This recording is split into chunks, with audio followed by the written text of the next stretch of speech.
আজকে আমাদের বাড়িতে অনেক মেহমান এসেছে, যার কারণে মাটির চুলায় বিশাল রান্না বান্নার আয়োজন।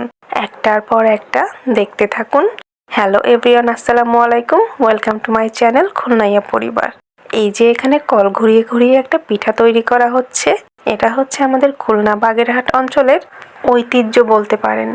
বাংলাদেশের অনেক জায়গার মানুষ আমাকে মেসেজ করে, কমেন্ট করে এই পিঠা নিয়ে ভিডিও করার জন্য।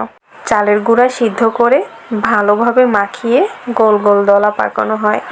তারপর পিতলের কল সেট করে একজন পিঠাটা কলের ভিতরে চাপতে থাকে যাতে পিঠাটা ভিতরের অংশে যায়, এবং উপর থেকে আরেকজন সজোরে কলটা ঘোরাতে থাকে, যার মাধ্যমে নিচ থেকে ঝরঝর করে পড়তে থাকে সুন্দর সিওই পিঠা, যেটা খেতে অমৃতর মতো। আজকের মেনুতে সিওই পিঠার সাথে ছিল মুরগির মাংস, গরুর মাংস, ডিম, ইলিশ মাছ, আরও নানান রকমের খাবার, এবং রাতে ছিল চিতই পিঠা। এই যে দেখেন, বৃষ্টির ভিতরে কথা বলতে বলতে আমাদের সিওই পিঠা তৈরি। সিদ্ধ করার পর দেখতে ঠিক এমন লাগে। খাওয়া দাওয়ার পর্যায়টা শেষ করে এখন পালা হচ্ছে মিষ্টি মুখ করার এবং সামান্য কোক খাওয়ার। আজকে কিন্তু আমাদের খাওয়া দাওয়াটা বেশি জমে গেছে। এই যে দেখেন, আমি এখন খেতে বসেছি।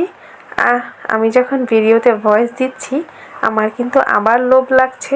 মনে হচ্ছে এই পিঠাটা যদি এখন আবার একটু আমার সামনে পেতাম, খেতে কিন্তু বেশ লাগতো।